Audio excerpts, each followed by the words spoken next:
in prepping to reload for that, I purchased, well, this and a bunch of other Right. You got 308s this that I last have. week. Yeah, I didn't have time to talk about it last week because we were running long. So this is the Hornady Lock and Load overall length gauge. So it comes with a um, a measuring device that you screw a modified case onto. So if you're watching the video right now, I'm holding up a 308 case in front of my camera, and the back of the 308 case where the primer normally would be is threaded. So it goes on to this tool that has a plastic rod inside of it with a lock on one end. So what you do is you screw that modified case onto the tool, and then you take your bullet and you Mm-hmm. place your bullet into the neck of the case, and you loosen the push rod at the back here. You place this into your chamber, and then once it's chambered, you slide the gray rod that's inside the tool. What that does is it's inside the modified case and it pushes on the back of the bullet, and you push that until the bullet jams into the lands and grooves. And I was wondering what was going on with the back of that thing. That makes sense. right, then you lock that down, pull this out, and you take the next part of the equation, which is part of what they call the comparator gauge or comparator tools, maybe. It has two pieces, one that goes on the bottom jaw of your calipers and one that goes on the top.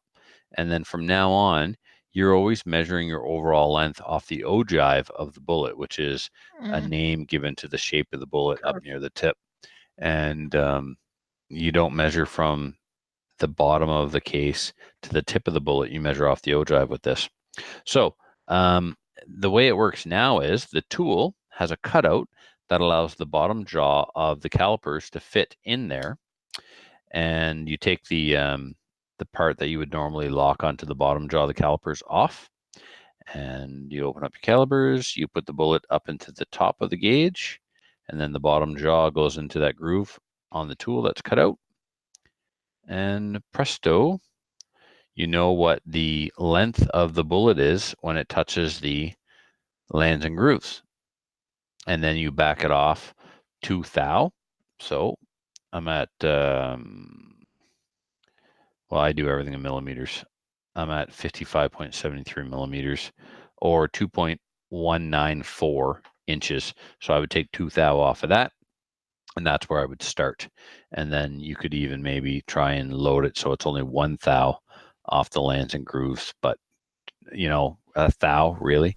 Yeah, But you but should the risk definitely, there is that your bullet or your seating stem might not be one thou accurate, and you might end up with some that are rammed into the lands a little bit, right? yeah.